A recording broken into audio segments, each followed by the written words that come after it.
हरे कृष्ण प्रभु जी, दंडवत प्रणाम।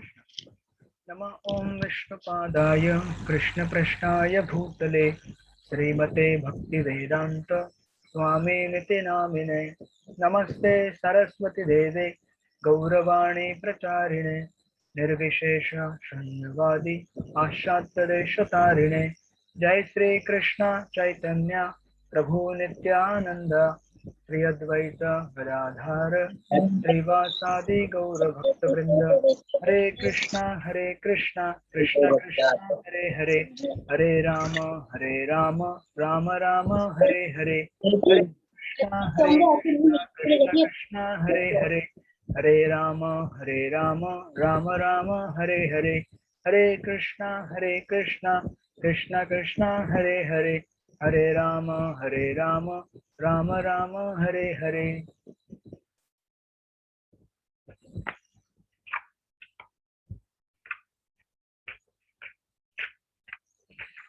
गुरु शिष्य परंपरा में आइए।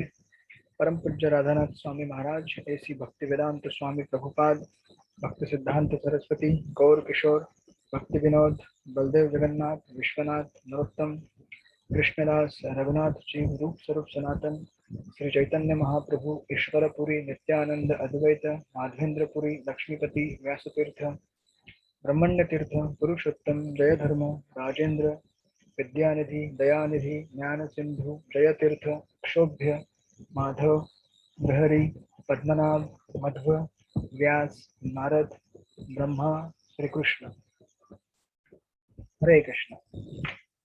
आप सब लोग का स्वागत है भक्ति शास्त्री कोर्स में। हम लोग स्टडी कर रहे हैं अध्याय नंबर 13 और हमने पिछली बार श्लोक नंबर 19 तक पूर्ण किया था इसको।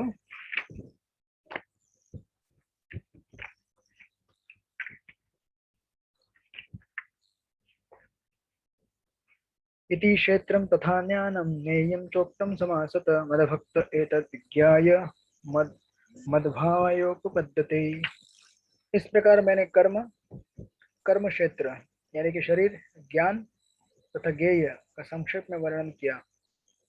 इसे केवल मेरे भक्ति पूरी तरह समझ सकते हैं और इस तरह मेरे स्वभाव को प्राप्त होते हैं। आज हम चालू करेंगे second last section. Just to recap, इस चैप्टर में अभी तक हम लोगों ने सेक्शन 1, 2, 3 4 सेक्शन देख चुके हैं। टोटल 6 सेक्शन है। सबसे पहले श्लोक में अर्जुन के 6 प्रश्न हैं। उसके बाद 2 से लेकर 7 तक 2 आइटम का आंसर दिया गया है, क्षेत्रज्ञ का। उसके बाद 8 से 12 में प्रोसेस ऑफ नॉलेज यानी कि ज्ञान का वर्णन किया गया है, जो 20 एलिमेंट्स दिए गए हैं। उसके बाद 13 to 19 जो हमने लास्ट टाइम देखा था, इसमें ज्ञेय का उत्तर दिया गया है। तो इस प्रकार हमारे पास क्षेत्रज्ञ, ज्ञान और ज्ञेय, इन 4 आइटम का आंसर अब तक मिल चुका है हमको। अब श्लोक नंबर 20 से लेकर 26 तक हम लोग आज देखेंगे। अभी 2 आइटम बच गए इसमें, पुरुष और प्रकृति। इन दोनों का और दोनों के बारे में जानकारी, और दोनों कैसे एक दूसरे के साथ मिल जाते हैं और कैसे पुरुष प्रकृति के साथ बद्ध हो जाता है, उसका वर्णन यहाँ पे आएगा।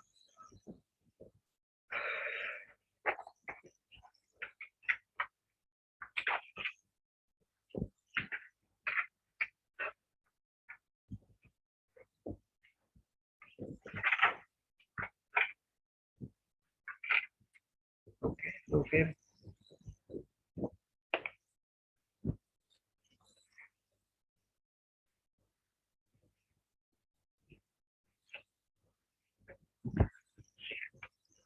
श्लोक नंबर 20 मेरे पीछे रिपीट कीजिए। प्रकृतिम पुरुषम चैव पुरुषं चैव विद्यनादि उभावपि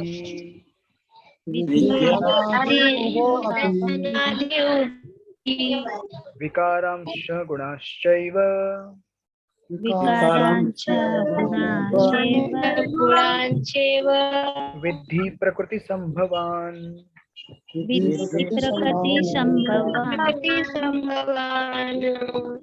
अनुराधा माता जी पढ़िए इसका अनुवाद। हरे कृष्णा प्रभु जी, धन्यवाद प्रणाम। प्रकृति तथा जीवों को अनादि समझना चाहिए। उनके विचार तथा गुण प्रकृति जन्य है। हरे कृष्ण। ओके, तो हम हमेशा से सुनते आ रहे हैं कि पुरुष तो इटर्नल है, शाश्वत है। पुरुष यानी कि आत्मा, हम सब सनातन है, राइट, शाश्वत है। लेकिन उसके साथ साथ प्रकृति भी शाश्वत है। ये हमने कहाँ पे देखा था? अब आप याद कीजिए, प्रकृति शाश्वत है। ये बात पहले ये बताइए कि बात सही है गलत है? सही है। हाँ, सही है। सही है, प्रकृति शाश्वत है। प्रकृति सही है शाश्वत। प्रभु जी। कहाँ पे पढ़ा था हमने ये? प्रभु जी ये इंट्रोडक्शन भूमिका में इंट्रोडक्शन पढ़ा में था। पढ़ा था प्रभु जी। भूमिका में। Perfect, thank you so much. तो हमने ये भूमिका में पढ़ा था कि प्रकृति हरि बोल। जो है, इसलिए देखिए दो चीजें हैं यहाँ पे। Material things are temporary, material thing is not temporary. तो अभी इंग्लिश में बताया, हिंदी में देखिए। मटेरियल थिंग्स मतलब भौतिक वस्तुएं टेम्पररी है, लेकिन भौतिक वस्तुओं को बनाने वाली जो चीज है, जड़, टोटल पृथ्वी जल अग्नि आकाश वायु, ये जो चीज है प्रकृति, मतलब ये तो पृथ्वी जल अग्नि आकाश वायु तो 5 ही एलिमेंट हो गए, बाकी भी एलिमेंट इसमें आते हैं। बट इसके पहले जो प्रकृति के 3 गुण है, महत्त्व है, वो क्या है? सनातन है। जैसे आपके पास अभी सामने किसी के घर में, घर की दीवार है, उसमें ईंटें हैं, बराबर, उसमें सीमेंट लगा हुआ है। किसी के घर में लैपटॉप रहेगा, किसी का मोबाइल रहेगा, किसी का चश्मा है, किसी का कपड़े हैं, किसी का क्या है फलाना फलाना, हजारों चीजें घर में हमारे आसपास है। ये सारी की सारी चीजें क्या है? टेम्पररी है। क्यों? क्योंकि ये चीजें कुछ समय के बाद नष्ट हो जाती है। लेकिन इन चीजों को बनाने वाला जो आइटम है, जैसे ईंटों को बनाने वाली मिट्टी है, राइट, और उसके भी अगर आगे जाएंगे आप, उस मिट्टी को भी बनाने वाला जो बेसिक एलिमेंट है पृथ्वी, वो तो हमेशा ही रहता है, वो कभी खत्म नहीं, वो मतलब अभी गायब नहीं होता है वो। इसलिए देखिए, इस तात्पर्य को ठीक से पढ़ेंगे तो देखिए प्रभुपाद क्या कहते हैं। ये बीच का जो पैराग्राफ है ना, सेकंड पैराग्राफ, इसमें लिख रहे हैं प्रभुपाद कि प्रकृति तथा जीव दोनों ही नित्य है। तात्पर्य यह है कि वे सृष्टि के पहले से ही विद्यमान है, बराबर। कहाँ विद्यमान है दोनों? प्रभुपाद बता रहे हैं आगे। यह भौतिक अभिव्यक्ति परमेश्वर की शक्ति से है, यानी कि भौतिक प्रकृति जो है ना, ये भगवान की शक्ति है। उसी प्रकार जीव भी है, किंतु दोनों में अंतर है। जैसे कि 7वें अध्याय में कहा गया है, भगवान की 2 प्रकार की शक्तियां होती है, परा और अपरा। जो जीव है वो श्रेष्ठ प्रकृति है, उससे कहा जाता है परा। और जो दूसरी शक्ति है, भौतिक वस्तु है, वो क्या है? अपरा। तो एक श्रेष्ठ है और एक निकृष्ट है। निकृष्ट क्यों कहा गया है प्रकृति को? क्योंकि उसमें जान नहीं है, वो क्या है? सजीव नहीं है, निर्जीव है वो। और जो जीवात्माएं हैं वो श्रेष्ठ प्रकृति है, क्योंकि उसके अंदर जान है। तो प्रभुपाद आगे कहते हैं, जीव तथा प्रकृति इस ब्रह्मांड के उत्पन्न होने के पूर्व से विद्यमान है। प्रकृति तो महाविष्णु में लीन हो गई, यानी कि जब प्रलय होता है तो सारी पृथ्वी महाविष्णु में समाई जाती है, समेट ली जाती है। और सारे जीव जो रहते हैं, प्रभुपाद लिखते हैं कि जब प्रकृति की आवश्यकता होती है तो वो महत्त्व के द्वारा वापस प्रकट होती है। जब आपको जरूरत है तो खोल देंगे उसको, जब जरूरत नहीं है बंद कर लेंगे उसको, बराबर। इसी प्रकार से जीव भी उनके भीतर रहते हैं, चूंकि वे बद्ध हैं। और जो जीवात्माएं हैं, प्रलय के समय जो प्रकृति समेट ली जाती है, सब संसार नष्ट हो जाता है तो प्रकृति भगवान के पास समेट ली जाती है। जीव भी उनके अंदर आके आराम करते हैं, उनके बेली में आके सो जाते हैं। कहते हैं अभी घरदार तो है नहीं, जब घर बनेगा तो बाहर निकलेंगे। जब घर नहीं तो क्या करेंगे बाहर जाके? कहीं रहने के लिए जगह ही नहीं है, पृथ्वी नहीं है, आकाश नहीं है, कुछ भी नहीं है, खाने के लिए चीजें नहीं, तो चुपचाप भगवान के शरीर में आके सो जाते हैं। और ये जीव भगवत धाम नहीं जाते हैं। जो कारणदक्षय विष्णु है, भौतिक जगत के आत्मा, कारणदक्षय विष्णु सबसे पहला अवतार है 3 पुरुषों में, इस भौतिक ब्रह्मांड का पूरा आत्मा।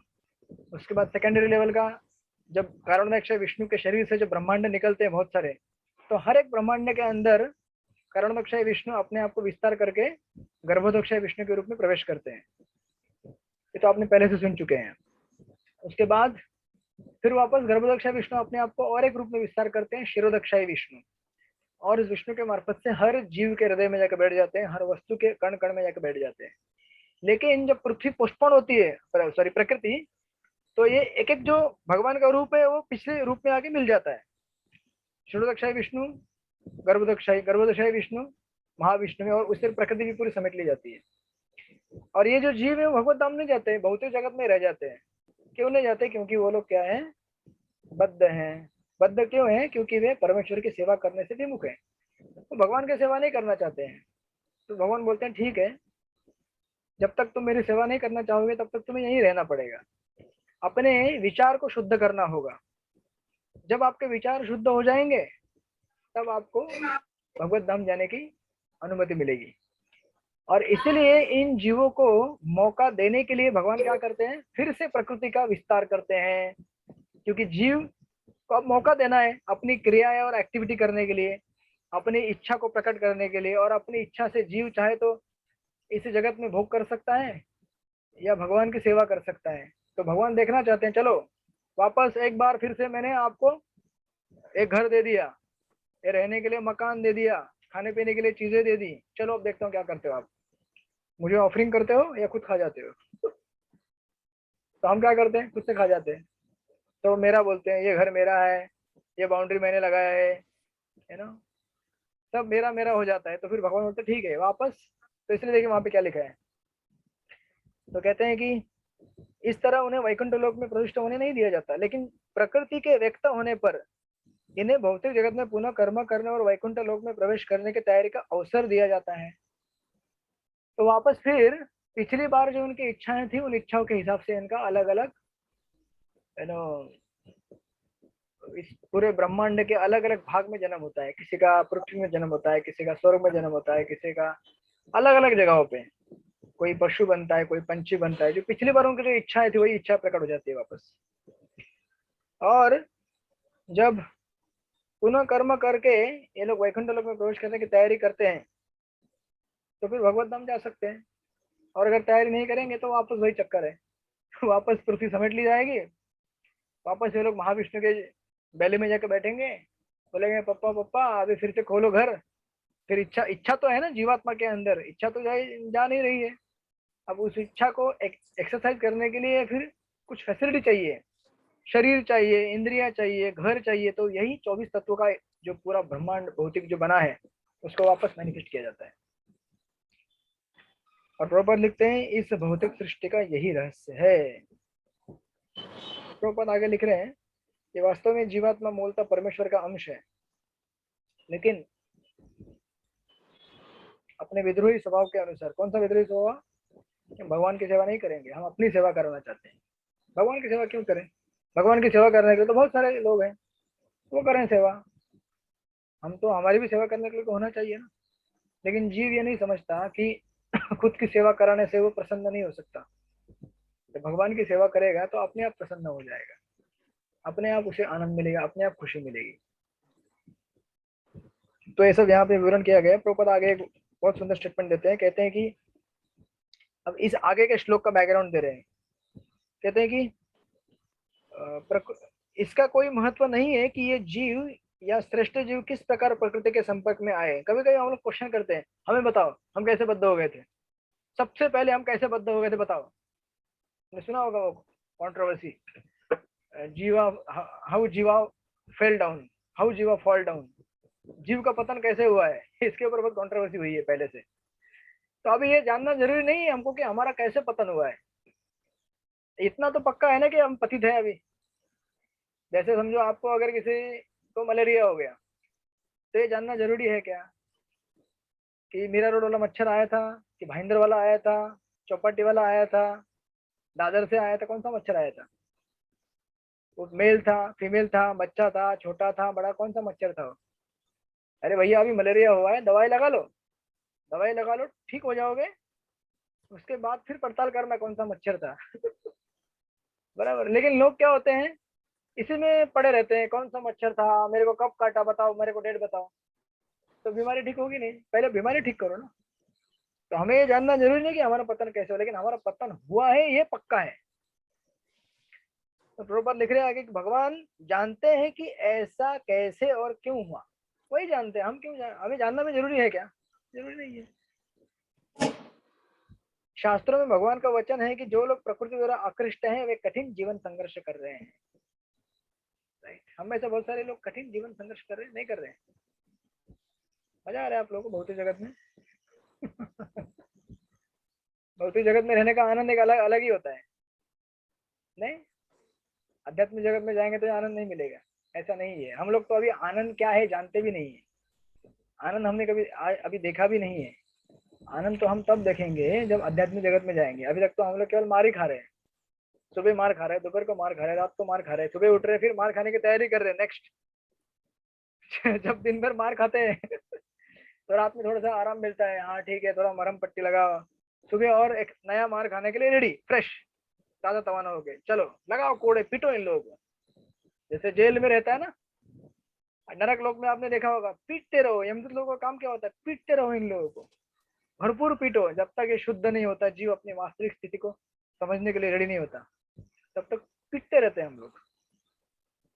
तो इसलिए प्रभुपाद लिख रहे हैं यहाँ पे कि लेकिन इन कुछ श्लोकों के वर्णन से यह निश्चित समझ लेना होगा कि प्रकृति के 3 गुणों के द्वारा उत्पन्न विकार प्रकृति की ही उपज है।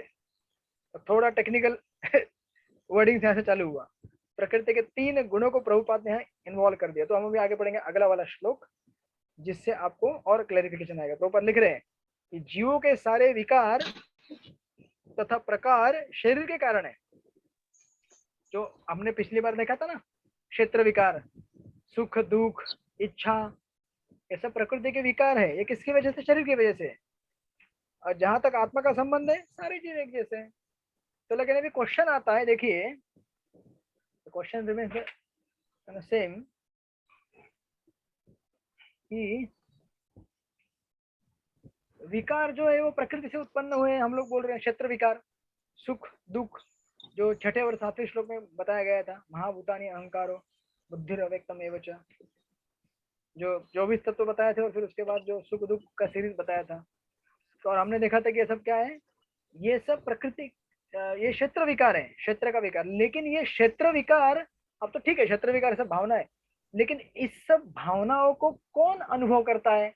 प्रकृति करती है कि पुरुष करता है? उसका उत्तर अभी आएगा आने वाले ये श्लोक में, जो कि 21 और 22 इस पूरे 6 अध्याय का मेन बीज है। मेरे पास रिपीट कीजिए। कार्य कारण कर्तृत्वे, कारण कर्तृत्वे, हेतु प्रकृतिर उच्यते, हेतु प्रकृति उच्यते, पुरुष सुख दुःखानां पुरुष सुख दुःखानां भोक्तृत्वे हेतु उच्यते। भोक्तृत्वे हेतुरुच्यते। भोक्तृत्वे हेतु उच्यते। ओके, सत्यभामा माता जी आप हैं यहाँ पे? हरे कृष्णा। सत्यभामा माता जी, ओके। राम भद्रवाड़ी प्रभु, आप पढ़िए इसका अनुवाद।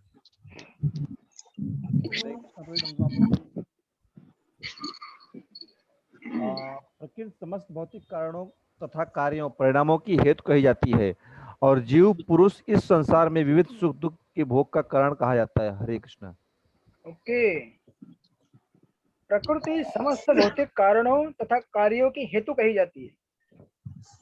यानी कि जितने भी कारण है इस जगत में, चीजें बनती है, घटती है, खराब होती है, या फिर जितने भी परिणाम उसके निकलते हैं, उसके लिए कौन है जिम्मेदार? प्रकृति है। और जीव इस संसार में विविध सुख दुख के भोग का कारण कहा जाता है। अब आप बोलेंगे अभी श्लोक तो बहुत टेढ़ा मेढ़ा लग रहा है, समझ में नहीं आ रहा है प्रभु जी एक्चुअली क्या कह रहे हैं यहाँ पे। इसीलिए इसको समझाने के लिए मैं आपको एक सिंपल भाषा में एक उदाहरण देता हूँ। सबसे पहले बेसिकली इस श्लोक में और आगे आने वाले श्लोक में 2 चीजें बताई गई है। जब इस श्लोक का विच्छेद करेंगे ना, पापा आएंगे अभी।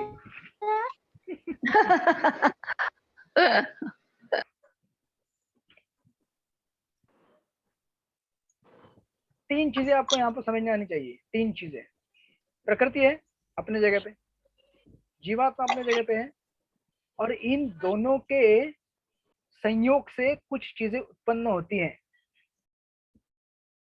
वो है जैसे कि कुछ भावना, सुख या तो दुख, या फिर अच्छा लगना, बुरा लगना, राइट।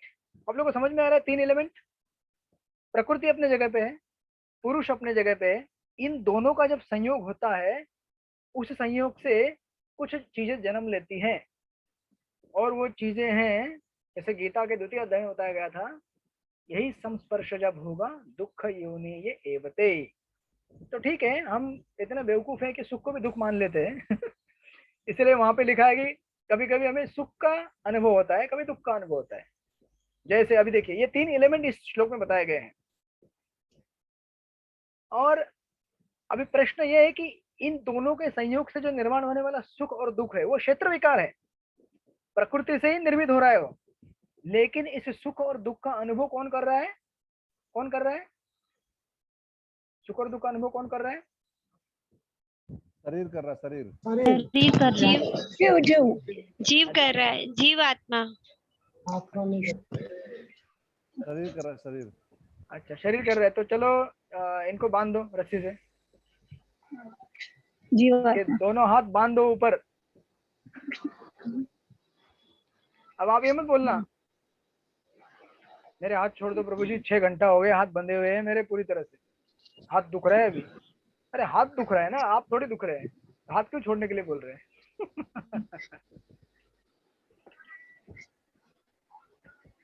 तो यस, इट इज ट्रू कि शरीर को हो रहा है, लेकिन ये अब बराबर पॉइंट पे अब आ गए हैं सब लोग। अभी ये हो रहा है शरीर को, लेकिन इसका एक्सपीरियंस आप ले रहे हैं। क्यों ले रहे हैं? उसी का उत्तर इस श्लोक में दिया हुआ है, और उसी के लिए मैं आपको एक उदाहरण देकर समझाता हूँ। जैसे फॉर एग्जाम्पल, आपका पैर अगर पत्थर से टकराया, यहाँ पे कितनी चीजें हो गई? 2 चीजें हो गई। आपका पैर एक चीज है, पत्थर दूसरी चीज है। आपका पैर पत्थर से जोर से टकराया तो क्या हो जाएगा रामभद्राजी प्रभु? दर्द होगा तभी। हाँ, भयंकर दर्द होगा। अरे काहे का दर्द होगा? बॉडी को लगा है ना। उस लेवल पे पहुंचे नहीं ना अभी हम लोग। नहीं यार, किसी भी लेवल में पहुंचो। अब देखिए क्या होता है, इसके 2 प्रकार के परिणाम निकलेंगे, उसको बोलते हैं कॉज एंड इफेक्ट। परिणाम वही यहाँ पे दिया है इस श्लोक में, कारण और परिणाम 2 चीजें हैं। प्रकृति समस्त भौतिक कारणों तथा परिणाम यानी कार्यों की हेतु कही जाती है। इस उदाहरण को आप ध्यान से रखिए, लिखिए, जो भी करना है आप समझिए इसको, या बाद में रिकॉर्डिंग देखिए। तो आपका पैर पत्थर से लगा, और पत्थर में लगने की वजह से आपके पैर को अच्छा खासा सूजन आया। आपका पैर इतना था, इतना बड़ा हो गया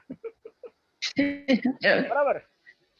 तो कारण क्या है? आपका पैर पत्थर को लगना, ये कारण है पैर सूजने के लिए, बराबर ना। पैर सूजने के लिए कारण क्या है? आपका पैर पत्थर को जोर से टकराया, दिस इज द कारण। टकराया। और इसका इफेक्ट क्या हो गया कि आपका पैर सूज गया ना। अभी जैसे मैंने बताया था आपको कि ये दोनों जो इफेक्ट हैं वो प्रकृति के द्वारा निर्मित किए गए, क्योंकि आपका जो पैर है वो भी क्या है? भौतिक वस्तु है ना। डिस्कशन को आगे बढ़ने दीजिए बीच में। हाँ, ये मत बोलिए कि ये मैं हूँ पैर करके, ठीक है पैर जो है वो किससे बना हुआ है? पृथ्वी, जल, अग्नि, आकाश, वायु, भौतिक वस्तु से बना हुआ है, तो वो भौतिक है। पैर तो आत्मा नहीं है। और जो पत्थर है वो पत्थर क्या है? वो तो पत्थर तो प्रकृति ही है। तो आपका पैर या पत्थर दोनों क्या है? प्रकृति है एक तरह से देखा जाए तो। लेकिन अभी ये पैर को लगने की वजह से कुछ रिएक्शन हुआ, और ये अभी देखिए फॉर एग्जांपल ऐसा हो सकता है ना कि समझो ऐसी कोई चीज जो पत्थर से टकरा के फूल जाएगी, वो सजीव नहीं है, कोई निर्जीव भी वस्तु हो सकती है ना। ऐसे भी हम उदाहरण देख सकते हैं ना। तो जरूरी नहीं कि आपका पैर ही लगने से फूल सकता है। दूसरी कोई निर्जीव वस्तु लीजिए, क्या लेंगे, क्या उदाहरण लेंगे आप उसके लिए? कार। कार, हाँ। अच्छा ठीक है, कार को टक्कर लगेगी तो वो सूझेगा नहीं, लेकिन दब जाएगा अंदर।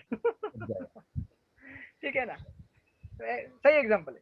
तो हमारा शरीर भी कार है, ठीक है ना। तो कभी कभी हो सकता है कि कुछ कट जाए और मांस वहां से हट जाए, तो उसको निकल भी जाए। कम हो जाएगा या ज्यादा हो जाएगा, जो भी है। कम होता है। लेकिन इसमें क्या हो रहा है कि दुख किसको हो रहा है? दुख किसको? ये जो दुख है ये क्षेत्र विकार है, ये जो दुख की हाँ। भावना है ये क्षेत्र विकार है।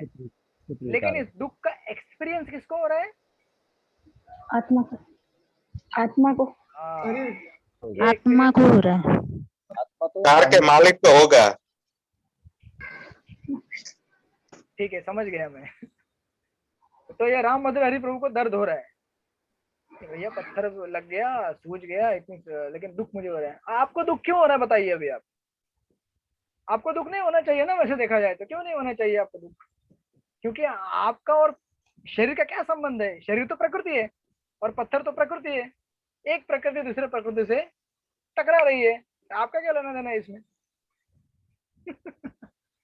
आपका क्या लेना देना है इसमें? आपको क्यों तकलीफ हो रही है? आत्मा, इसकी क्यों चेतना हो है। रही? उसमें एक में जीवात्मा और दूसरा जड़ है। वही अरे जो भी है, लेकिन दोनों ही प्रकृतियां है ना। प्रभु जी, चलाने वाला आत्मा है शरीर को। लेकिन आत्मा शरीर प्रभु का जी, जो दुख सुख है आत्मा को अनुभव होगा। क्यों हो रहा है? वही तो मैं पूछ रहा जीव हूँ। परा है, जीव परा है, सजीव है, जबकि हाँ प्रकृति में जो दूसरी वस्तु है वो अपरा है और निर्जीव है। सही है, मान लिया मैंने। लेकिन हम प्रभु हम आसक्त है इसलिए शरीर में। हाँ एग्जैक्टली, लेकिन पूरा आंसर अभी तक नहीं आया। जैसे देखिए, कार का उदाहरण लीजिए। जब कार को मार लगता है तो फिर कार में बैठे मालिक को क्या, उसको उसको मार लगा है क्या? नहीं ना। लेकिन फिर भी चिल्लाता है, ए आए मेरी कार को लग गया। अरे तुझे लगा क्या? तेरे कार को लगा ना। क्यों? क्योंकि आसक्त वो है। इस सब संसार की सब चीजों को अपना मानता है, वो अपने से जुड़ा लेता है, करेक्ट, किसी पर निर्भर। सेम आंसर, आसक्त है वो, क्योंकि उसका उसके साथ अटैचमेंट है। अभी अटैचमेंट क्यों है उसके साथ? उसका क्यों आसक्त है उसके साथ वो? आत्मा शरीर के साथ में घुल मिल गया है। ठीक है, मान लिया, लेकिन क्यों घुल मिल गया वो? प्रकृति के गुणों की वजह से। ठीक है, मान लिया, लेकिन क्यों? इसका मेन रीजन क्या है? प्रभु जी वो खुद को ही अपना, आत्मा को ही शरीर को ही आत्मा न मान लेता है। वो क्यों मानता शरीर को है? ही अपना क्यों मानता है? प्रभु जब जी, जब जब आत्मा कार, बोलिए बोलिए बोलिए तल्ला स्वरूप आत्मा माता। आत्मा शरीर से युक्त रहे कि हम लोग को जन्म मृत्यु जरावधि का कष्ट है वो देने के लिए और हमें हमको सुस्त करने के लिए। हमें आत्मा संतुष्ट करने के लिए नहीं, हम आत्मा जो है हमारे शरीर इसलिए बना है कि हमको जन्म जरा व्याधि जो भी भौतिक मतलब क्लेश है, तो क्लेश पाने के लिए हमारे ये शरीर है। तो हमको जैसा आत्मा हमारे शरीर की मालिक है तो वो उसका तो ये शरीर बना ही है कि हम लोग कष्ट है, कष्टों के वजह से हमारे आत्मा शुद्ध हो जाए, भगवान की मतलब समर्पण हो जाए हम लोग भगवान की ओर। ठीक है। प्रभु जी हरि बोल। बोलिए चंपक बोलिए प्रभु। काकड़िया। हाँ बोलिए प्रभु जी अपना स्वभाव विद्रोही है, इसलिए ये सब हो रहा है। ठीक है ठीक है। भौतिक आप प्रकृति के, हाँ, बोलिए बोलिए बोलिए। प्रकृति संसर्ग, भौतिक प्रकृति के संसर्ग में आत्मा हमारी अशुद्ध हो जाती है, तो इस कारण हमको दुख सुख का एहसास होने लगता है। आप सब लोगों का आंसर एब्सोल्युटली 99% करेक्ट है। खाली एक शब्द मैं इसमें जोड़ना चाहूंगा जो कि श्लोक में दिया गया है। पुरुष सुख दुखानां भोक्तृत्व हेतु उच्यते।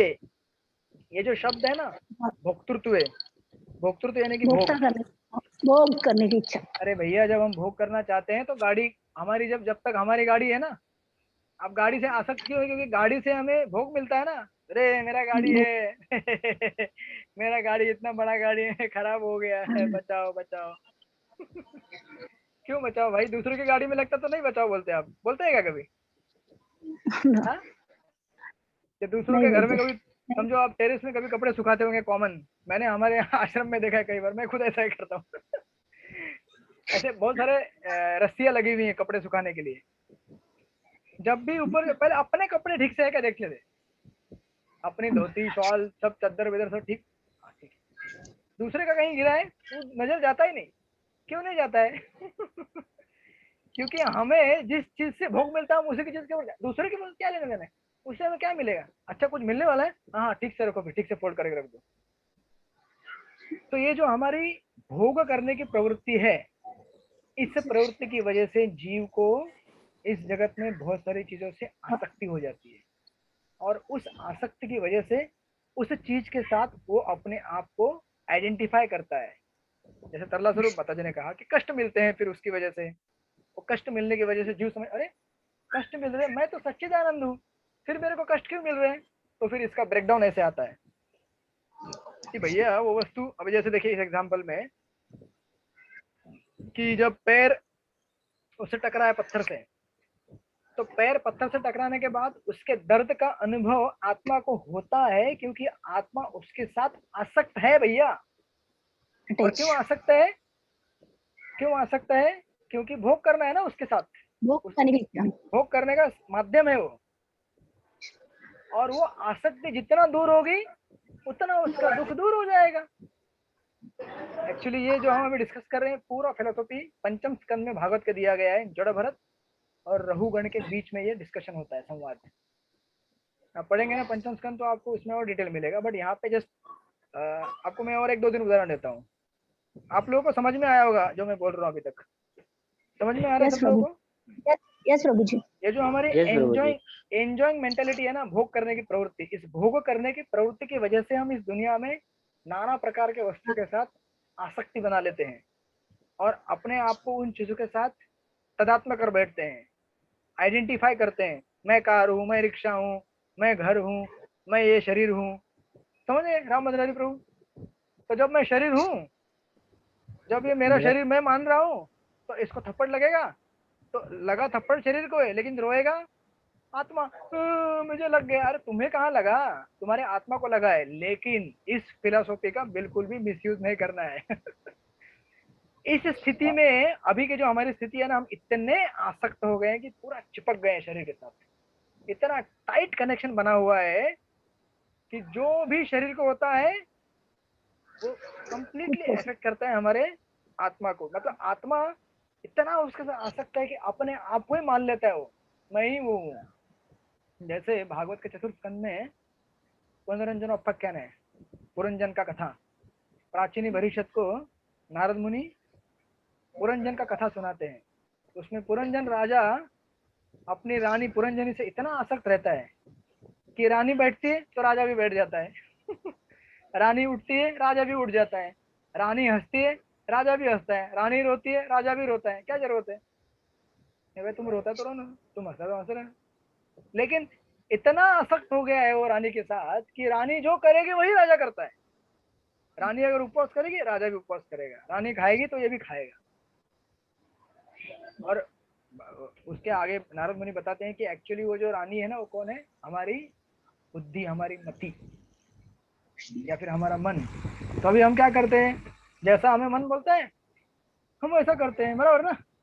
मन बोलता है आज मूड नहीं है जपा करने का, लेकिन ये प्रभुपाद ने नियम डाल के दिया है कि 16 माला तो करना ही है।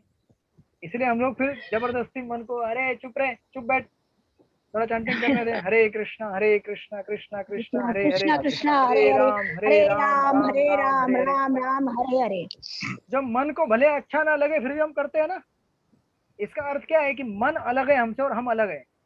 मन हमारे आध्यात्मिक कार्यों में विरोध करता है। इसका मतलब क्या है? हम चाहते हैं कि जपा करें, मन बोलता है मत जपा करो। इसका मतलब सीधा सीधा सामने दिखता है कि मन हमसे अलग है। अगर मन हम होते तो हम जो बोलते वो मन सुनता ना। तो इसीलिए देखिए, अगर मन अलग है तो शरीर तो कम्प्लीटली अलग ही है। ये तो स्थूल से लेकर ग्रॉस सटल तक आ गया। जैसे आपको उदाहरण देता हूँ और एक, ऐसे समझो अभी, ठीक है क्रिकेट का तो नहीं दूंगा क्योंकि क्रिकेट हम लोग काफी देखते आए हैं बचपन से, आसक्ति रहेगी किसी किसी लोगों की अभी भी। लेकिन फुटबॉल मैच हम ज्यादा देखते नहीं इंडिया में, फुटबॉल मैच, बराबर ना? तो समझो आपके बाजू में मीरा रोड में वो है ना, कौन सा है कॉलेज? NL Dalmia college. वहां पे बड़ा फुटबॉल का मैच हो रहा है, ठीक है ना, रॉयल कॉलेज और एनएल डालमिया कॉलेज के बीच में, बड़ा आसान एकदम मजा, लोग बैठ रहे खचाखच चढ़े बैठ रहे देख रहे मैच। तो जो व्यक्ति जितना आसक्त रहेगा किसके साथ, फुटबॉल के साथ, और क्यों आसक्त है, क्योंकि उस क्रिकेट से एंजॉयमेंट प्राप्त करना चाहता है फुटबॉल से, वो उतना ही क्या करेगा, कभी हंसेगा गोल हो गया गोल हो गया, और कभी गोल मिस हो जाएगा, हे भगवान मर गया, अरे कहाँ मर गया, जिंदा है ना यहीं पे क्या हुआ तुमको। तो अनेक प्रकार के उसको इमोशंस आएंगे, कभी रोएगा कभी हंसेगा। देखा क्रिकेट स्टेडियम में कुछ लोग रोते हैं, कोई हंसते, कोई मर गया मैं सब कुछ लूट गया, अरे क्या लूट गया भैया, सब कुछ तो तुम्हारा ठीक है ना। तो ये कैटेगरी हो गई जो आसक्त है, जिसको भोग करना है इसलिए आसक्त है, और जिसको कुछ लेना देना है नहीं, जैसे आप लोग हैं, क्रिकेट फुटबॉल मैच चल रहा है, क्या चल रहा है पता नहीं है, चलने दो, क्या करना है हमको, क्योंकि आसक्ति है नहीं, क्योंकि उस फुटबॉल से भोग करना है नहीं हमको, तो उससे कुछ लेना देना है नहीं। उस समय आपको उस फुटबॉल में होने वाले सुख दुख से बिल्कुल भी परिणाम नहीं होगा आपके ऊपर।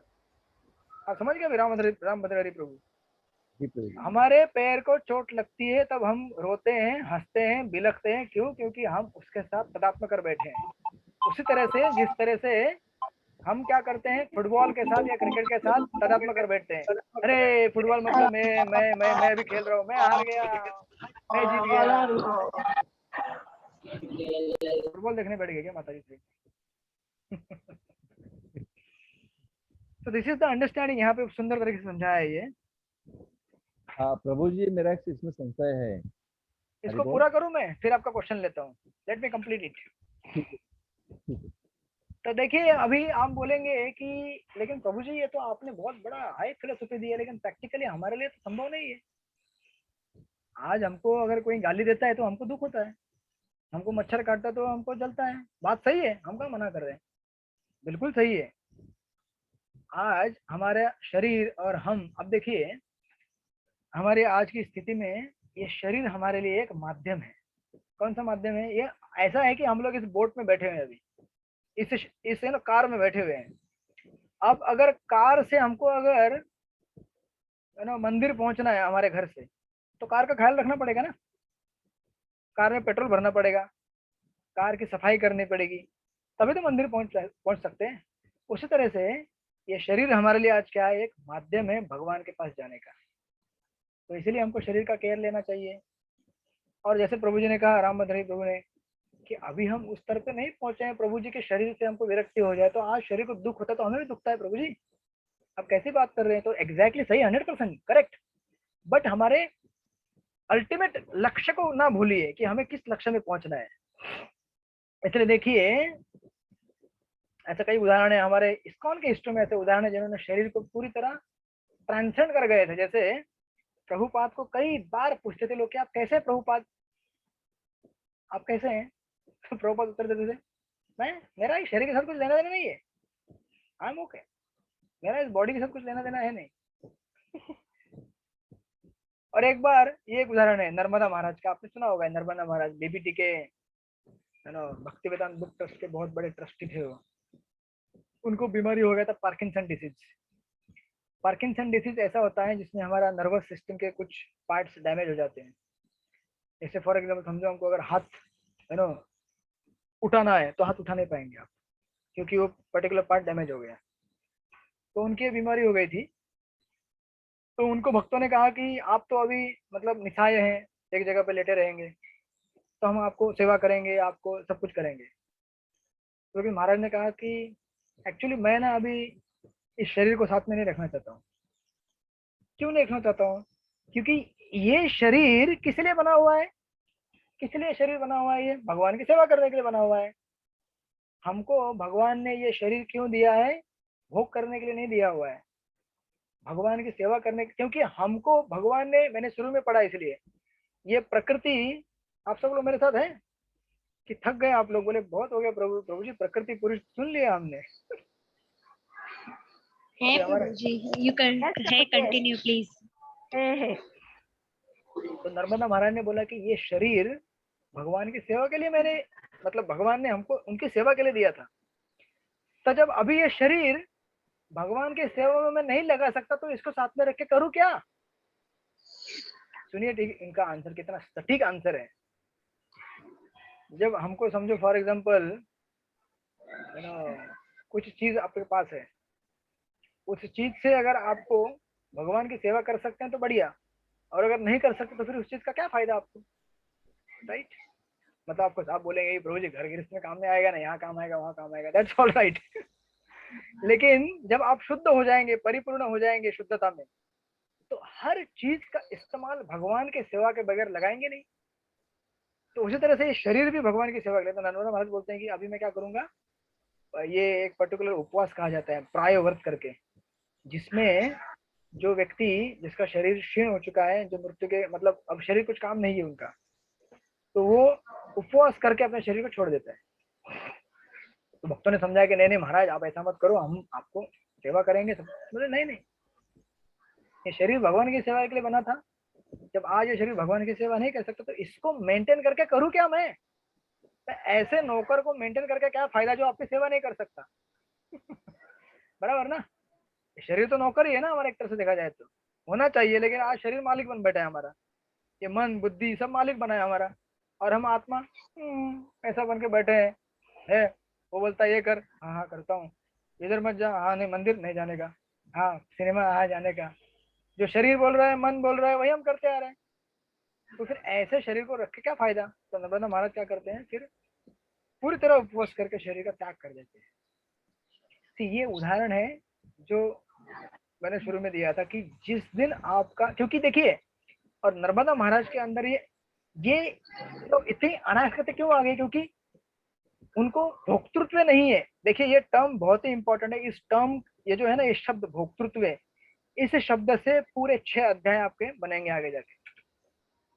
ये बीज है, इस भौतिक जगत में जीवात्मा का एंट्री होता है भोग करने की इच्छा से, राइट? तो इसलिए जब ये शरीर हमारे भोग के लिए माध्यम नहीं, हम इसके साथ भोग नहीं करना चाहते हैं, तो फिर शरीर की क्या आवश्यकता है? कृष्ण के सेवा में तो नहीं है, इसलिए शरीर छोड़ दिया। आप लोगों को समझ में आया? यस यस वो कह रहा हूँ मदर, आप क्या कहना चाहते थे, बोलिए। प्रभु जी मेरा प्रश्न यहाँ पर जो है ना पुरुष शब्द से है, बोलिए। पुरुष जो है वो एक्चुअली पुरुष जो है वो यहाँ पर जीव को दर्शा रहा है, जबकि पुरुष जो है भगवान के लिए उपयुक्त होता है, यहाँ पे जीवात्मा है, यहाँ पर जीवात्मा के लिए ये यूज करते। दोनों में मुझे डिफरेंशिएशन नहीं पता चल रहा है, क्योंकि जहाँ तक मेरा अंडरस्टैंडिंग ये पुरुष में, क्योंकि पुरुष जो है भगवान को कहा गया कि भगवान जो है ना भोक्ता है, अगर पुरुष जीव है तो फिर वो भी भोक्ता हो गया, फिर तो भोक्ता बनने की कोशिश कर रहा है वो। उस श्लोक में क्या कहा गया है, ठीक ठीक से पढ़िए। क्या कहते हैं? और जीव पुरुष इस संसार में विविध सुख दुख के भोग का कारण है, यानी कि भोग करने की प्रवृत्ति उसके अंदर है, लेकिन भोग नहीं कर पाएगा वो। उसकी इच्छा है कि मैं इसका एंजॉयमेंट करूं, लेकिन एंजॉयमेंट नहीं कर पाएगा। भोक्ता बनने की हमारी एक कोशिश है, हम लोग भोक्ता नहीं है, इसीलिए जीव को कभी कभी पुरुष भी कहा जाता है। ओके। आपको और एक उदाहरण देता हूँ, जैसे समझो फॉर एग्जांपल, कभी आप अगर तालाब में नहाने गए, कभी तालाब में नहाने के लिए आपके गांव में कभी तालाब, अभी यहाँ पे तो बॉम्बे में खैर कुछ दिखेगा नहीं, लेकिन गांव में तालाब रहते हैं। बहुत स्विमिंग किया है। तरला स्वरूप माता जी के गांव में बहुत सारे रहते हैं, उत्तर उड़ीसा बंगाल में बहुत तालाब, छोटे छोटे तालाब है ना माता जी, राइट? और उस तालाब में मतलब सुबह सुबह सब माताएं लोग जाती हैं। अच्छा, मतलब देखिए आजकल हमारे पास तो हम लोगों को भी मिलने का मौका भी नहीं मिलता है। घर में अपने एक बाथरूम में कपड़े धो, सुखाओ, उधर ही दिन खत्म। कितना अच्छा है गांव में एक साथ मिलना जुलना, मतलब एक किसके पास क्या हो रहा है, क्या सब खबर मिल जाती है, और एक कम्युनिटी एक बना रहता है। तो आपको मैं आपको सोशलिटी में नहीं लेके जा रहा हूँ लेकिन इसका फिलोसॉफिकल पॉइंट ये था कि जब हम कभी तालाब में उतरते हैं और तालाब में हाथ पैर हिलाते हैं तो पानी की बहुत सारे तरंगे तैयार होती है। ये सब तरंगे, जैसे समझो फॉर एग्जाम्पल आप पानी के बीचों बीच तालाब में खड़े हैं और ऐसे हाथ फैला रहे हैं, तो पानी की कुछ तरंगे लहरें उठती हैं और वो किनारे पे जाती हैं, टकरा के वापस आती है, बराबर। तो ये लहरें तब तक उठती रहेंगी जब तक आप हाथ हिलाते रहेंगे। लहरें उठ रही हैं, आ रही है, उठ रही हैं, आ रही है, जा रही हैं, आ रही है। ये लहरें कब बंद होंगी? जब हिलाना बंद करेंगे। कब बंद होंगी? जब हाथ हिलाना बंद करेंगे। एग्जैक्टली जब आप चुपचाप खड़े रहेंगे ना, बोलेंगे बस हो गया, ज्यादा अभी हलचल नहीं करना है, चुपचाप। तो देखिए चुप रहने के बाद भी कुछ समय तक जो गई हुई लहरें हैं वो आके टकराएंगी, लेकिन एक बार जो गई हुई लहरें हैं वो आना बंद हो जाएंगी तो सब कुछ शांत। इसी तरह से इस जगत में जब तक हम भोग की प्रवृत्ति से हलचल करते रहेंगे ना, तब तक हर चीज का रिएक्शन मिलेगा। आप एक्शन करेंगे, उसका रिएक्शन मिलेगा, उस रिएक्शन का आपको फिर भुगतना पड़ेगा अंजाम। इसीलिए जीव जब तक इस जगत में भोग करने की इच्छा करेगा तब तक उसको प्रकृति के गुणों का और प्रकृति का थप्पड़ बैठता ही जाएगा। मजा करेगा, इधर ले जा, फिर वापस मजा ले, वापस चलता रहेगा, ये चलता रहेगा जब तक उसे समझ में नहीं आएगा कि मैं फंस रहा हूँ इसमें, राइट। तो इसलिए देखिए ये इस श्लोक में ये सबसे इंपॉर्टेंट चीज है। भोक्तृत्व हमारी जो मेंटालिटी है, और जीव को भोग करने के लिए फिर क्या चाहिए होता है? कारण, मतलब इंद्रिय चाहिए होती है और कार्य एक्टिविटी चाहिए होती है। तो इसलिए शरीर दिया जाता है, कार्य क्षेत्र दिया जाता है। एक प्रभुपाद का पास टाइम है। अभी आप समझो अगर हमारे लेवल में हमारे स्तर में अगर इसको हमें पार करना है, किसको? इस भोग की प्रवृत्ति को, तो हम तो एकदम शुद्ध भी नहीं हुए और एकदम नीचे भी नहीं, हम बीचों बीच अभी है, तो हम कैसे पार करेंगे? इसके लिए कुछ उदाहरण दिए। तो प्रभुपाद एक बार मॉर्निंग वॉक में गए थे, सुबह सुबह है ना, प्रभात दर्शन जाते थे प्रभुपाद सुबह सुबह।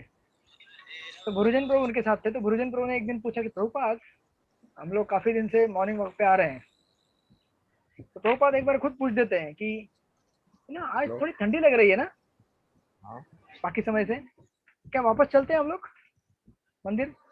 तो गुरुजन प्रभु सोचने लगे, बोले शुद्ध भक्तों को कभी ठंडी लगती है क्या? कभी कभी हमारी ऐसी धारणा रहती है कि शुद्ध भक्त मतलब उनको प्यास नहीं लगती है, उनको भूख नहीं लगती है, उनको सर्दी नहीं होती है, गर्मी नहीं होती है, राइट। लेकिन प्रभुपाद उस दिन कहते हैं कि हाँ थोड़ा आज ना, मतलब फिर गुरुजन प्रभु कहते हैं हाँ थोड़ा आज ठंड लग रहा है। प्रभुपाद कहते हैं हाँ ठीक है चलो वापस चलते हैं। तो गुरुजन प्रभु समझ जाते हैं कि एक्चुअली ये जो एक्सपीरियंस है सुख और दुख का, वो प्योर डिवोटी को भी होता है, क्योंकि शरीर साथ में है ना। तो शरीर जब तक साथ में है, तो शरीर का इस्तेमाल कर रहे हैं, तब तक शरीर से जुड़ी हुई चीजों का रिस्पांस तो आत्मा तक थोड़ा ना थोड़ा पहुंचता ही थे। लेकिन फिर गुरुजन प्रभु सोचने लगे कि इतने दिन तक हम लोग मॉर्निंग वॉक में आते थे, लेकिन एक दिन भी प्रभुपाद बोले नहीं कि ठंड हो रही वापस चलो। क्यों? क्योंकि प्रभुपाद अपने एग्जाम्पल से दिखाना चाहते थे कि हम जब किसी कार्य को करना चाहते तो हमें बाकी चीजों को नहीं सोचना चाहिए कि कितना सुख हो रहा है दुख हो रहा है, हमें करते जाना चाहिए। तो बेसिकली जब हमारा फोकस रहेगा किसके ऊपर? हमारे पर्पस के ऊपर, हमारे लक्ष्य के ऊपर, तो सुबह चाहे कितनी भी ठंडी हो, नींद आए, हम लोग उठेंगे जपा करने के लिए। अच्छा हमारा फोकस हट जाएगा जपा करने से, ऊपर से बोलेंगे नहीं थोड़ा आराम करेंगे, मजा करेंगे, तो फिर वो जो सुख और दुख है हमको अफेक्ट करेगा। लेकिन अगर हमने डिसाइड किया है कि हमें उठना है सुबह, जपा करना है, हरे कृष्णा कृष्ण कृष्ण हरे हरे, हरे राम राम राम हरे हरे, या फिर रात को क्लास करना ही है हमको 8 से 9, तो करना ही है, भले कितनी नींद आए, थके हुए हैं। हम लोग ऑफिस से अभी आए हैं और प्रभु जी बोलते जा रहे हैं, बोलते जा रहे हैं, बोलते जा रहे हैं। अभी प्रभु जी हमारे ऊपर प्रकृति का असर होने लगा है। राइट। तो ये चीजें हैं कुछ ध्यान देने लायक। तो फोकस होना चाहिए हमारे जीवन में। फोकस होना नहीं, जैसे समझो आप में से किसी को अगर बोला जाएगा कि अभी आधे घंटे में आपको क्लास देना है, ठीक है, आधे घंटे में जूम का, तो अब क्या करें? अब कितना भी डिस्टर्बेंस हो जाए आपके आसपास, फिर भी आपका फोकस बनेगा ना पढ़ाई में? बनेगा कि नहीं बनेगा? अरे अभी आधे घंटे में क्लास देना है, बाजू में कोई चिल्लाए, कोई रोए, कुछ भी हो जाए, आप पढ़ाई करते रहेंगे। आप फोकस, जब फोकस रहेगा तो आसपास के डिस्ट्रैक्शन आपको बिल्कुल टच नहीं करेंगे। जैसे महाराज को एक बार, राधानंद महाराज एक बार केरला में ट्रीटमेंट के लिए गए थे, उडुपी के इधर। महाराज का स्वास्थ्य ठीक नहीं था, तो फिर उनके रूम के बाजू में एक क्रिश्चियन व्यक्ति रह रहा था। तो काफी दिनों के बाद उसने पूछा कि कैसा है आपका हेल्थ, कैसा लग रहा है आपको?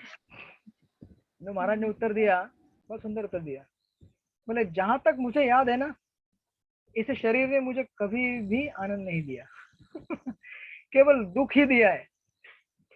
मैं केवल भगवान को याद करके ही शरीर के साथ रह रहा हूँ, अदरवाइज इस शरीर में रहने लायक शरीर है ही नहीं। इतना मतलब महाराज को हमेशा साइनस का प्रॉब्लम रहता है जब भी इंडिया आते हैं, तो मतलब नेचुरल चालू हो जाते हैं, यहाँ का डस्ट वगैरह वगैरह सूट नहीं करता है एटमोस्फियर।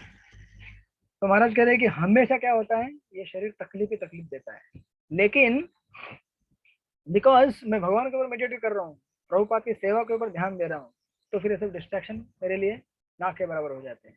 जैसे लंदन में भक्तिवेदांत मैनर का कोर्ट केस चालू था, तो उस कोर्ट केस में जो शिवराम महाराज वहाँ पे थे, उन्होंने बोले कि चलो रानी के पास जाते हैं, यहाँ पे क्वीन, तो वो जो हमारा केस क्लियर हो जाएगा। तो फिर रानी प्रभुपाद के बारे में जानना चाहती थी, तो उन्होंने प्रभुपाद का लीलामृत रानी को दिया, बोले इसको पढ़ो। जैसे ही वो क्वीन ने प्रभुपाद लीलामृत पढ़ा, तो शिवराम महाराज को बताया कि देखो आपके गुरु महाराज क्या है आप नहीं जानते हैं, बहुत ही महान व्यक्ति है वो, आप उस बात को तब जानोगे जब आपकी उम्र उनके उतनी हो जाएगी, कितनी 70 साल की तभी आप समझ पाओगे कि प्रभुपाद ने क्या किया मिरेकल। 70 साल की उम्र में इतना बड़ा आविष्कार करना कैसे होगा, ये आप तब समझेंगे जब आप 70 साल के हो जाएंगे। तब शिवराम महाराज 55 साल के थे, और जब महाराज जब बूढ़े हो गए थोड़े बाद में, तो समझ गया कि बाप रे, प्रभुपाद ने जो किया वो ये तभी हो सकता है जब हमारे अंदर भूखरुत मेंटेलिटी नहीं है और हम लोग पूरी तरह डेडिकेटेड है सेवा करने के लिए। तो उस समय प्रकृति का हमारे ऊपर जितना भी असर होगा तो होगा, जो भी होगा, लेकिन हम फिक्स है हमारे पर्पज में, इसलिए हम उसको ट्रांसेंड कर जाएंगे। So this is the only way इसको ट्रांसेंड करना। तो ठीक है, हम लोग यहीं पे आज रुक जाएंगे। मैंने थोड़ा समय लिया इस श्लोक के ऊपर क्योंकि ये सबसे महत्वपूर्ण श्लोक है। आगे के आने वाले अध्याय लेक्चर में बताऊंगा मैं कि इस श्लोक की वजह से किस तरह से पूरे अध्याय का सीरीज चालू हो जाता है, 18 अध्याय का, 6 से लेकर 13 से लेकर 18। तो this was the foundational verse पूरे सीरीज में। किसी का कोई प्रश्न है? तो ये तीन चीजें कौन सी उत्पन्न होती है, प्रकृति और जीवों के संसर्ग से, आपने बताया? 3 चीजें कौन सी उत्पन्न होती नहीं, 3 चीजें हैं करके मैंने कहा था। होती है हाँ, वही क्षेत्र विकार, क्षेत्र विकार, जीव, प्रकृति और उन दोनों के बीच में होने वाला एक्सचेंज, दैट इज कॉल्ड क्षेत्र विकार। ये 3 चीजें हैं, बराबर ना? यस तो जी, क्षेत्र विकार।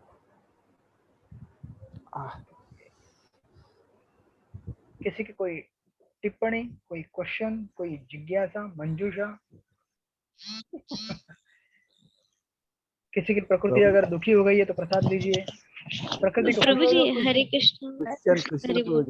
यस अनिता माता जी बोलिए।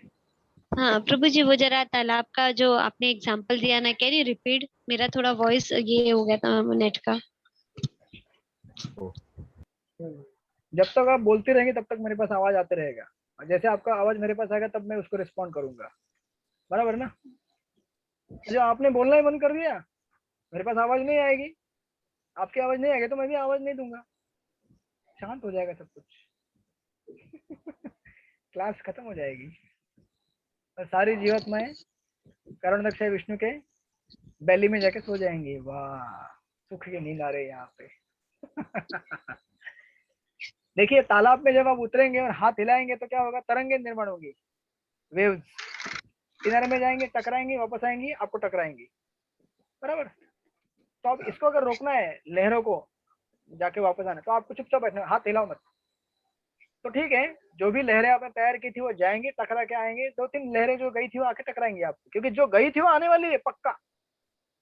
उसी तरह से आप जब इस जगत में फालतू के जब एक्शन करना बंद कर दोगे, कर्म के नियमों के विरुद्ध जो भी है, अकर्म करना, सॉरी विकर्म करना बंद कर दोगे और कर्म भी करना बंद कर दोगे।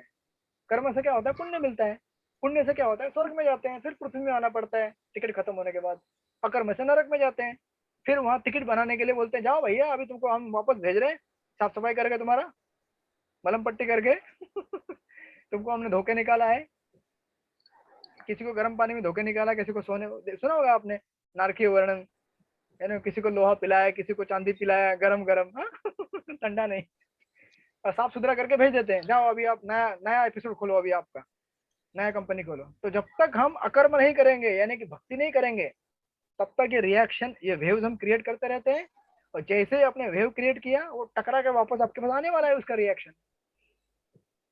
यानी कि जब तक भोक्तृत्व मेंटालिटी हमारे पास है भोग करने की, तब तक हम एक्शन करेंगे, एक्शन करेंगे तो रिएक्शन मिलेगा, रिएक्शन मिलेगा तो दुखी होंगे। गाड़ी में टक्कर लग गई, अरे भैया गाड़ी ले ही क्यों रहे हो, क्या जरूरत है तुमको शरीर लेने का, भगवत धाम चले जाओ ना, भगवान की सेवा करो। और ठीक है अभी अगर मिला हुआ है शरीर, कोई बात नहीं, इस शरीर से भगवान की सेवा करो, इसे अपना बेस्ट माध्यम बनाओ और भगवत धाम चले जाओ, right, something like that. Okay, Hare Krishna. Thank you प्रभु जी, हरे थैंक यू कृष्ण प्रभु जी। हाँ बोलिए सरस्वती अर्चना माता जी। हरे कृष्ण प्रभु जी। क्वेश्चन भेजिए। प्रभु जी आप मुझे पूछना है, और जो भगवत गीता का आपके पास जो है, जो उसमें पूरा डिटेल्स पॉइंट्स दिए हैं हर एक लेक्चर के, जो आपके यहाँ से निकला है गिरगांव चौपाटी से, वो बुक्स अगर हमको हिंदी में मिलती है तो बहुत अच्छा होगा प्रभु जी। इसलिए मैंने उस दिन आपको फोन भी किया था। मैंने हमारे मंदिर में जो एक प्रभु जी है वो पढ़ रहे थे, वो इंग्लिश में नोट्स था पूरा भगवत गीता का। कौन सा, गौरंग प्रिय जिसपे प्रभु का? सब गौरंग प्रिय प्रभु का? हाँ मेरे ख्याल से उसमें पूरा भगवत गीता का डिटेल्स, वो नहीं मैंने पढ़ा, जो वो नहीं पढ़ा, सिर्फ उनके बुक्स जो खोल के वो पढ़ रहे थे इंग्लिश नोट्स, इंग्लिश हाँ वो गौरंग प्रिय प्रभु के भक्ति नोट्स शास्त्री के रहेंगे। लिए है वो।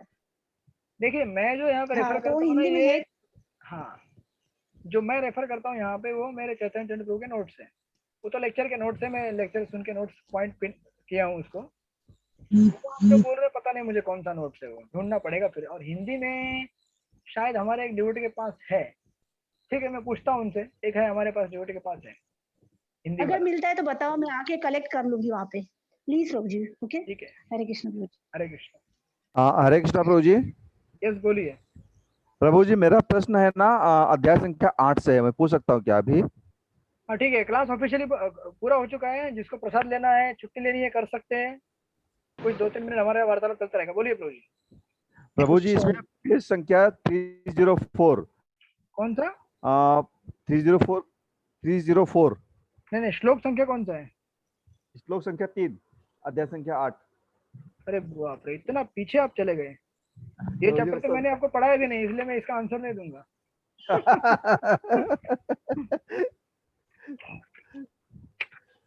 बोलिए। ये तो क्या है प्रभु जी?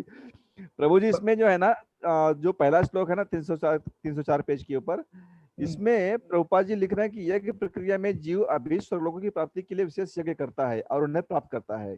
जब यज्ञ पूर्ण क्षीण हो जाता है तो जीव पृथ्वी पर वर्षा के रूप में उतरता है। ये श्लोक ये पूरा पैरा से समझ नहीं आया प्रभु जी मुझे। और इसमें संशय जो है वो खाली मनुष्य के लिए प्रभुपाद जी ने लिखा है, तो बाकी जीव जो है जो दूसरी योनि में जाते हैं उनके लिए क्या? ये प्रश्न। नारायण सिंह। देखिए ये एक तरीका है आने का नीचे। एक चीज समझ लीजिए, ये एक तरीका बताया प्रभुपाद ने, समझ रहे हैं ना, कि कैसे किस माध्यम से जीवात्मा सफर करते हुए नीचे आता है। तो अभी बाकी जीवात्माओं के लिए क्यों नहीं लिखा है, मेरे पास इसका आंसर नहीं है, बट मैं यहाँ पे ये अज्यूम कर रहा हूँ कि अगर मनुष्य ऐसे आता है तो बाकी जीव भी ऐसे आते होंगे, क्योंकि हर जीव में नर होता है और नारी होती है, बराबर ना। उन दोनों के संयोग से फिर नया जीव आता है, समथिंग लाइक दैट। ओके,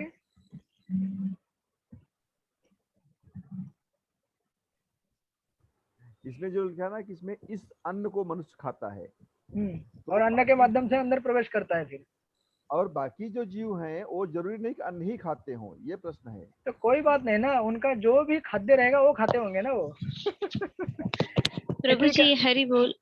मेरे को लगता है प्रभु जी, प्रभुपाद जी ने वो बताया कि जो जीव स्वर्ग जाते हैं पुण्य के माध्यम से, उनके बारे में बताया है कि वो फिर वापस से क्षीण होने के बाद उनकी क्या गति होती है।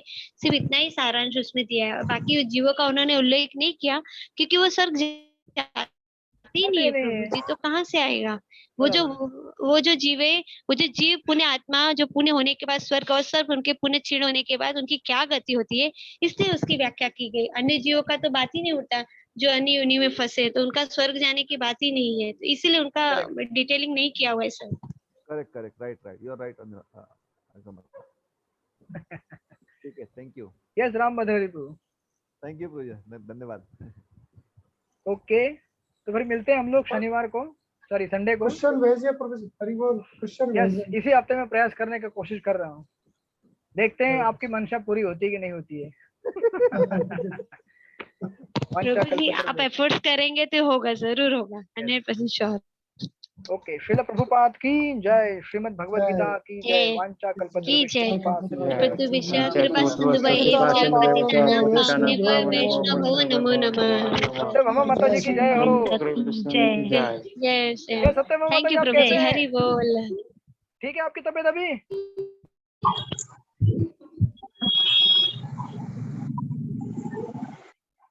All is okay? ठीक है, आपकी भावनाएं मुझ तक पहुंच रही है। ठीक से रहिए और आशीर्वाद दीजिए। थैंक यू प्रभु जी। ओके, हरि बोल। अभी घर में है, कहाँ पे? अभी कल मैं हॉस्पिटल से डिस्चार्ज हुई प्रभु जी। Okay, very good. Second batch. हाँ चलो, स्वस्थ दिख रहे हैं आप, काफी अच्छा दिख रही है। ठीक से आराम कीजिए, विश्राम कीजिए। Okay okay. अभी प्रसाद वगैरह थोड़ा लीजिए। अभी खाली घर पे हूँ प्रभु जी, चलती हूँ तो ऑक्सीजन डाउन हो जाता है, इसलिए थोड़ा बैठ के आराम कीजिए। हरे कृष्ण, हरि बोल। ठीक है, मैं आपको आसान करके छोड़ देता हूँ, जिसको कुछ बातें करनी है बातें करते रहिए। हरे कृष्ण प्रभु जी, धन्यवाद प्रभु जी।